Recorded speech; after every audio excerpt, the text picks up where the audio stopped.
Hi everyone, welcome back to Priya says और मैं हूँ प्रिया। आज की वीडियो होने वाली है मेरे एम्ब्रियो ट्रांसफ़र के डे के ऊपर कि मैंने क्या क्या प्रिकॉशंस ली, कैसे कैसे मेरा एक्सपीरियंस था, क्या मैंने वहाँ पे देखा, मेरे साथ क्या हुआ, वो मैं आपके साथ अपना एक्सपीरियंस शेयर करने वाली हूँ। तो ये डे था 28 फरवरी 2022। जी हाँ, बहुत टाइम लग गया मेरा। ये मेरे 2 बार एम्ब्रियो ट्रांसफ़र हुआ है, लेकिन ये वाला मैं जो मेरा सक्सेस हो चुका था उसकी बात करने वाली हूँ। पहला जो मेरा एम्ब्रियो ट्रांसफ़र हुआ था वो सक्सेसफुल नहीं हुआ था मेरा IVF, ये वाला सक्सेस हुआ। तो इसका एक्सपीरियंस मैं आपके साथ शेयर करने वाली हूँ कि इसके लिए मैंने क्या क्या प्रिकॉशंस लिए और आगे जाके मैं आपको टिप्स देने वाली हूँ कि मैंने क्या क्या खाया पिया, कैसे अपने आप को मैंने ये 14 दिन अपने जो है वो निकाले और मेरी प्रेगनेंसी जो है वो हो गई। 10 साल बाद मुझे ट्विंस हुए, बेबी बॉयज़ हुए IVF के साथ। ठीक है, तो चलिए स्टार्ट करती हूँ। ये दिन था 28 फरवरी 2022, मंडे था उस दिन। और मुझे डॉक्टर ने बुलाया था दोपहर के 4 बजे। उन्होंने बोला था कि आप पहुँच जाना। और लेकिन मैं क्या करती थी, हमेशा पहले ही पहुंच जाती थी, क्योंकि ना मुझे बड़ा डर लगता था कि मैं घर से पानी पी के नहीं, कम पानी पी के जाऊंगी। अगर रास्ते में जाते जाते फिर मुझे ऐसे लगता था कि मेरा प्रेशर बहुत तेज़ हो गया और वहाँ जाके अगर किसी पेशेंट का पहले नंबर आ गया तो मैं तो भाई गई, क्योंकि अगर यूरिन पास कर लिया तो टाइम वेट करनी पड़ेगी, अगर नहीं करती तो होल्ड करना बहुत मुश्किल हो जाता है। तो इसलिए मैं पहले ही पहुंच जाती थी हमेशा ही। जब मेरा कोई मॉक भी होता था, कोई भी टेस्ट होता था जिसमें मुझे पानी पी के जाना हो, तो मैं अपनी बॉटल घर से भर के लेके जाती थी और थोड़ा थोड़ा रास्ते में पी लेती थी और थोड़ा मैं वहाँ जाके पी लेती थी। जब मुझे नहीं पता था तो जब मैं फर्स्ट टाइम कोई भी मेरा मॉक टेस्ट या कोई अल्ट्रासाउंड होने लगा था तो मैं एकदम से 2-3 लीटर पानी पी लेती थी पागलों की तरह। उसके बाद मुझे यूरिन पास ही होता रहता था, बार बार प्रेशर ही बढ़ता रहता था। मैं आपको यहाँ पे सबसे मेन जो टिप है वो बताने वाली हूँ। आपको सिर्फ और सिर्फ 1 लीटर पानी पीना है और उससे आपका ब्लैडर अच्छे से फुल हो जाएगा। एक नॉर्मल घर में जो पानी की बॉटल होती है, मैं आपको दिखा देती हूँ।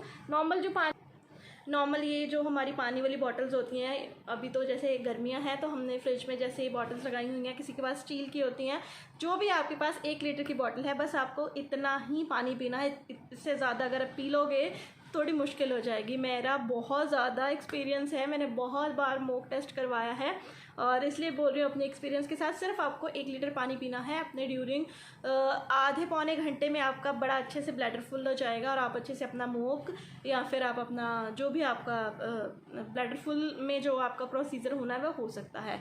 तो जब मैंने जाना था तो डॉक्टर ने मुझे क्या क्या प्रिकॉशन कहे थे, उन्होंने मुझे कहा था कि मुझे कोई परफ्यूम नहीं लगा के आना, मुझे तेज़ फ्रेगरेंस वाले किसी शैम्पू से बाल नहीं धोने, अपनी बॉडी वॉश नहीं करनी, जैसे बहुत स्ट्रॉन्ग बॉडी वॉश होते हैं। मुझे नेल पेंट नहीं लगानी, मुझे लिपस्टिक नहीं लगानी, सिंपल अपना, क्योंकि मुझे फिर OT में लेके गए थे और OT में ऐसी कोई भी केमिकल्स यूज़ नहीं होते हैं तो अवॉइड किए जाते हैं। और मुझे तो जब मैं अंदर लेके गए हैं तो मेरी तो ड्रेस भी उन्होंने चेंज करवाई है, गाउन दिया था मुझे पहनने के लिए। जैसे मैं जब गई तो मेरा ब्लैडर थोड़ा फुल था। डॉक्टर ने मुझे चेक किया और कह रहे कि अगर 5-10 मिनट आप वेट कर लो तो अच्छे से आपका ब्लैडर और भी फुल हो जाएगा। तो 5-10 मिनट में फिर उन्होंने बाकी प्रोसेस शुरू कर दिया। उससे पहले मुझे 2 मेडिसिन मिली, मैंने वो खाई और उसके बाद मेरे हस्बैंड को बोला कि आप नीचे से जाके, वहाँ पे फार्मेसी थी, कि आप ग्लव्स लेके आओ। वो अलग से OT के उनका कुछ होता होगा, अलग से ग्लव्स होते हैं, वो लेके आए। इतनी देर में उन्होंने मुझे गाउन चेंज करने के लिए दिया, मैंने वो किया और मुझे वो जो सिर पे कैप होती है वो पहना दी, जूड़ा बना दिया मेरा। फिर मैं जब अंदर गई तो स्ट्रेचर पे जब मैं लेट गई, बहुत ही पतला सा, वो मैंने जैसे आपको बताया था ना, बहुत इतना सा पतला सा स्ट्रेचर था, उस पर मैं लेट गई और पोजीशन मेरी ऐसे हाथ थे और जो मेरी लेग्स थी वो वहाँ पे ना स्टैंड बना होता है पैर रखने के लिए, तो आप कंफर्टेबल ही होते हो, ऐसे आपको कोई भी दिक्कत नहीं होती कि कोई आप अनकंफर्टेबल नहीं होते बिल्कुल भी। तो डॉक्टर ने मुझे चेक किया और वो बोले कि तू होल्ड कर लेगी इतना प्रेशर। तो मैंने कहा कि क्या मैं थोड़ा सा कर लूँ, जाया हूँ बाथरूम जाया हूँ। तो उन्होंने कहा कि हाँ जा चली जा। तो फिर मैं थोड़ा सा बाथरूम कहती थोड़ा सा ही करना, फिर मैं थोड़ा सा करके आई, फिर मैं लेट गई। तब उन्होंने कॉटन के साथ मेरे ना सर्विक्स को क्लीन किया अच्छे से, तो वो बहुत ही ठंडा ठंडा सा लग रहा था। तो इससे बाद उन्होंने सबसे ज़रूरी बात, मैं सॉरी आपको बताना भूल गई, कि आपको अपने प्राइवेट पार्ट को अच्छे से क्लीन करके जाना है, यानी कि आपको आपके प्राइवेट पार्ट के जो बाल हैं उनको रिमूव करके जाना है, रिमूव करके जाना है। क्योंकि उसी दिन आप मत करना, एक रात पहले कर लेना, क्योंकि केमिकल यूज़ नहीं करना है। अगर आप मुझे नहीं पता आप किससे करोगे, है ना, तो आपको केमिकल यूज़ नहीं करना है अपनी पूरी बॉडी पे। तो उन्होंने क्लीन किया और फिर एक और कैथेटर होता है, उसके साथ आपकी सर्विक्स को थोड़ा ना खोल देते हैं अच्छे से। और फिर उन्होंने आवाज़ लगाई, अंदर डॉक्टर थी लैब में, कि एम्ब्रियो दे दो। तो उन्होंने एम्ब्रियो दिए, एक पतली सी पाइप सी होती, बहुत पतली सी, उसके साथ कुछ हो रहा था, साथ में मेरा अल्ट्रासाउंड के गाइडेंस के बीच में हो रहा था। तो उन्होंने एम्ब्रियोज जो थे वो इंसर्ट कर दिए। विदिन 5 मिनट्स में ये सारा प्रोसेस हो गया। मुझे लिटाया, फटाफट साफ़ किया और एम्ब्रियोज आए, इंसर्ट किए और बस उन्होंने कहा हो गया। तो उन्होंने फिर मुझे स्क्रीन पे दिखाया, बबल्स टाइप कुछ मुझे फील हो, मतलब मुझे इतना खास पता नहीं चला। तो उन्होंने कहा ये जो बबल्स हैं ये एम्ब्रियोज हैं। तो मुझे लगा ठीक है, मतलब इतना मुझे पता नहीं चला। मैं आपको बताऊँ तो ऐसे अपना एक्सपीरियंस बताऊँ तो मुझे इतना खास पता नहीं चला, मुझे सब कुछ ही वहाँ पे ब्लैक ब्लैक सा लग रहा था। तो उन्होंने कहा ये जो बबल है ये एम्ब्रियो है। तो तब भी डॉक्टर ने मुझे बोला कि आप अपना यूरिन पास कर सकते हो। तो मैंने कहा अभी कर सकती हूँ? कह रहे हाँ, अगर आया है तो आप यूरिन पास कर लो। तो मेरे ऊपर ऐसे करके एक बहुत मोटी सी ब्लू कलर की बेडशीट जो हॉस्पिटल्स में होती ही है, वो मुझे ऐसे पूरी बॉडी पे ऐसे करके ना, कितनी मोटी सी बना के मुझे रख दी मेरे नीचे वाले पोर्शन पे भी, कि उसके नीचे बकेट थी कि आपको यूरिन पास करना है और बकेट में अपने आप वो यूरिन चला जाएगा। तो मैंने उसी टाइम अपना यूरिन पास कर लिया और मुझे पता भी नहीं चला। लेकिन मेरे दिल में, जब मैं पहले लड़कियों से पूछती थी, ये डर बैठा हुआ था कि आपको आधा घंटा यूरिन होल्ड करके रहना पड़ता है। और मैं कह रही थी पहले ही इतना प्रेशर होता है, उसके बाद आधा घंटा लेटे रहना। अगर आपको चल फिर रहे हो ना तो फिर आप होल्ड कर सकते हो, लेकिन जब आपके दिमाग में ये चीज़ बैठी हुई है कि आपको वॉशरूम जाना है, मतलब आपको बाथरूम लगी हुई है, यूरिन लगी हुई है और बस आप कर नहीं सकते, मतलब ये वाली जो फील होती है ना, वो बड़ी मुश्किल से होती है। ये साइकोलॉजिकली होता है कुछ ऐसे ही। लेकिन डॉक्टर ने बोला कि आप उसी टाइम, बस मुझे टाइम बोला कि आप यूरिन पास कर लो। मैंने कर लिया और फिर मुझे उन्होंने आधे घंटे के लिए वहीं पे मैं लेटी रही, अंदर ही उसी पोजीशन में मैं आराम से लेटी रही। और फिर फिर उन्होंने मुझे कहा कि बड़े आराम से तो नीचे उतर। फिर मैं बड़े आराम से, वहाँ पे स्टूल रखा हुआ था, स्टूल पे पैर रखे, फिर मैं नीचे उतरी। फिर मैं बाहर आई, आके भी मैं 10 मिनट के लिए लेट गई। और फिर उन्होंने मुझे इंजेक्शंस के बारे में बताया कि अब आपको आपके ना इंजेक्शंस लगेंगे। और नॉर्मल इंजेक्शन थे वो, प्रोजेस्टेरॉन के इंजेक्शंस होते हैं। मेडिसिन तो चल ही रही थी, आपको वजाइना में रखने के लिए भी मेडिसिन मिलती है, आपको खाने के लिए तो मिलती ही है, और साथ में इंजेक्शन मेरे स्टार्ट हो गए। फिर मेरे इंजेक्शन लगते थे दिन में एक टाइम लगता था। डॉक्टर ने बोला था कि अगर आपको 5 बजे इंजेक्शन लगा है तो आपका अगला इंजेक्शन 5 बजने से 5 मिनट पहले लग जाना चाहिए। मतलब ऐसे था, पूरे टाइम पे ही मुझे वो इंजेक्शन लगवाना पड़ता था। और मेरे घर से वो 2-3 किलोमीटर दूर था एक छोटा सा हॉस्पिटल टाइप क्लिनिक बने होते ना डॉक्टर के। तो मैं वहाँ पे जाती थी रोज़, पैदल वापस आती थी। नॉर्मली अपना सीढ़ियाँ उतर के मैं जाती थी, सीढ़ियाँ चढ़ के मैं आती थी। मुझे कोई मतलब मुझे डॉक्टर ने बिल्कुल मना नहीं किया था। इवन मुझे डॉक्टर ने तो ये भी बोला था कि अगर वो जो आपकी रोड है वो बिल्कुल मतलब जैसे ना बिल्कुल ठीक है, टूटी नहीं हुई, तो अगर आप एक्टिवा पे जाना चाहो तो आप अपनी एक्टिवा चला के भी जा सकती हो। यानी कि आप अपने हस्बैंड के साथ या किसी के साथ घर पे अगर आप एक्टिवा पे जाना चाहो एम्ब्रियो के ट्रांसफ़र के बाद तो आप जा सकते हो, ऐसी कोई दिक्कत नहीं है। तो उन्होंने मुझे बोला कि अब तुम्हें अपना पूरा ध्यान रखना है और अपनी डाइट को अच्छे से लेना है। तुम्हें जितना ज़्यादा हो सके फ्लूइड लेना है, पानी पियो अच्छे से, अपना खान पीन करो अच्छे से। और मुझे डॉक्टर ने बोला एक बात कि तुझे बिल्कुल भी वो जो हम प्रेगनेंसी टेस्ट करते हैं ना वो नहीं करना। मुझे डॉक्टर ने, जैसे मेरा 28 फरवरी को था तो डॉक्टर ने मुझे बुलाया था 16 को बुलाया था मार्च में। तो फिर मुझसे रुका नहीं गया, लेकिन मैंने 15 को अपना चेक कर लिया शाम को और वो रिज़ल्ट पॉजिटिव था। और बस मेरी तो फिर दुनिया ही बदल गई कि क्या पॉजिटिव हो गया। और इसमें मैंने अच्छे से फ्रूट खाया, दूध पिया, और मैं अंडे मेरे से खाए नहीं जाते थे, मुझे मतलब अभी भी मैं अंडा नहीं खा सकती।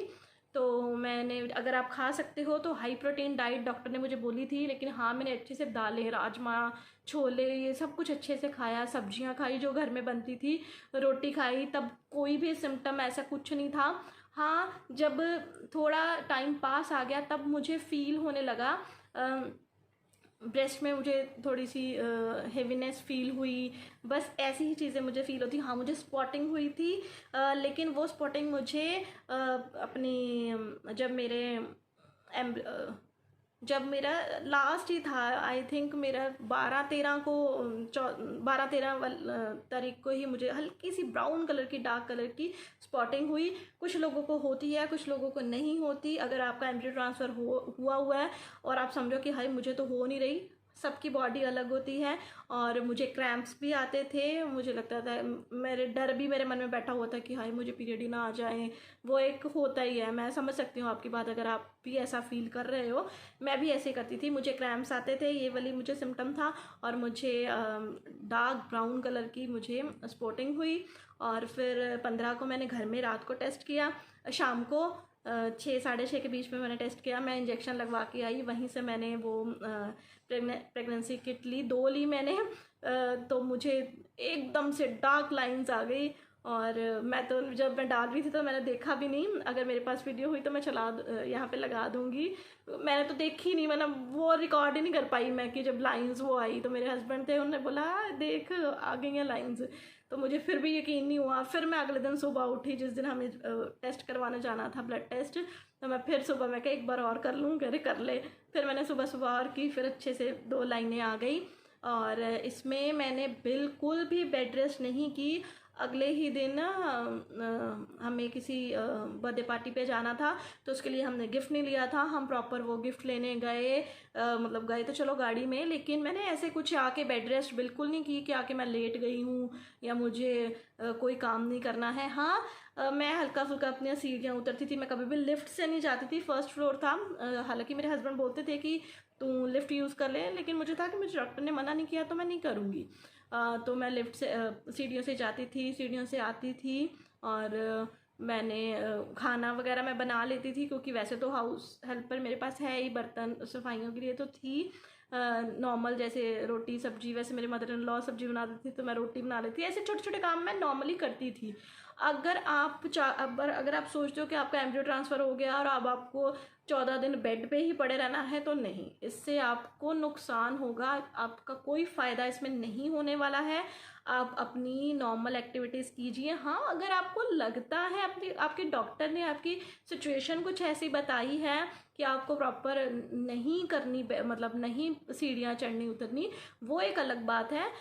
लेकिन अगर आपके डॉक्टर ने कहा है कि हम नॉर्मल चल फिर सकते हो, तो आप बैठ मत जाओ। हाँ, लेकिन डॉक्टर ने मुझे ये बोला था कि तुम्हें कोई हैवी एक्सरसाइज नहीं करनी। ये नहीं है कि मैं जाके जिम जाके और डंबल उठाने लगूँ, ये नहीं करनी। उन्होंने बोला था तुम हल्की फुल्की सैर कर सकती हो, जैसे मैंने बताया था कि मैंने इंजेक्शन लगवाना, तो कहते हैं हाँ आराम से जा, आराम से आ, कुछ ऐसे नहीं है, भाग भाग के कोई काम नहीं करना, आराम से हर चीज़ हम कर सकते हैं। फिर मुझे थोड़ा थोड़ा फील होने लगा, जैसे मैं बता रही हूँ मुझे स्पॉटिंग हुई तो ये वो, तो मुझे थोड़ी, मैं कॉन्शियस हो गई। जाती तो तब भी मैं सीढ़ियों से ही थी, वहाँ से थी, लेकिन फिर मैं थोड़ा हल्का हल्का करने लगी कि हो जाएगा, प्रेगनेंसी हो जाएगी।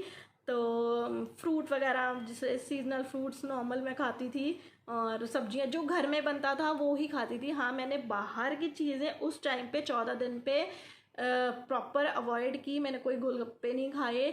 जब फिर जिस दिन मुझे पता चल गया ना, उस दिन मैंने कहा कि आज मैं गोलगप्पे खाऊंगी। तो 6:30 के बाद ही मैंने ऑर्डर किया कि नहीं नहीं, आज तो मुझे खाना ही है। हालांकि मेरे हस्बैंड ने बोला कि मत कर, इतना टाइम तूने वेट किया है, रुक जा। मैंने कहा नहीं, आज बनते हैं। तो फिर आगे तो खाना ही नहीं था, जैसे प्रेगनेंसी हो ही गई थी, बाहर की चीज़ें अवॉइड ही करनी थी। ये सब मैंने किया, नॉर्मली किया। नॉर्मली मैंने आपको बताया, कुछ एक्स्ट्रा ऑर्डिनरी नहीं है, अपना एक्सपीरियंस बता रही हूँ। आई होप आप मेरे से रिलेट कर पाओ, तो मुझे बहुत अच्छा लगेगा। किसी के भी मेरा एक छोटा सा बोला हुआ कोई वर्ड काम आ जाए तो ये बहुत बड़ी बात होगी मेरे लिए। अगर आपको मुझसे कोई और भी सवाल पूछना है, कोई भी आपके दिल में क्वेश्चन है, तो आप मुझे कमेंट कर सकते हो। मुझे इंस्टाग्राम पे आप मैसेज कर लो, तो मैं आपको वहाँ पे भी रिप्लाई कर सकती हूँ। मैं बच्चों के साथ थोड़ा कम मैं वीडियोस वगैरह बनाती हूँ, लेकिन जल्दी ही हम और भी बहुत सारी वीडियोस अपना एक्सपीरियंस लेके आऊँगी। अगर ये वीडियो अच्छी लगी है तो वीडियो को लाइक कर देना, और आपको पता है जिसको इसकी ज़रूरत है उसके साथ इसको शेयर ज़रूर करना है, अगर आपको मेरी बात करने का तरीका अच्छा लगता है तो ही। तो चलिए मिलती हूँ आपको अपने अगली वीडियो में, तब तक के लिए बाय बाय।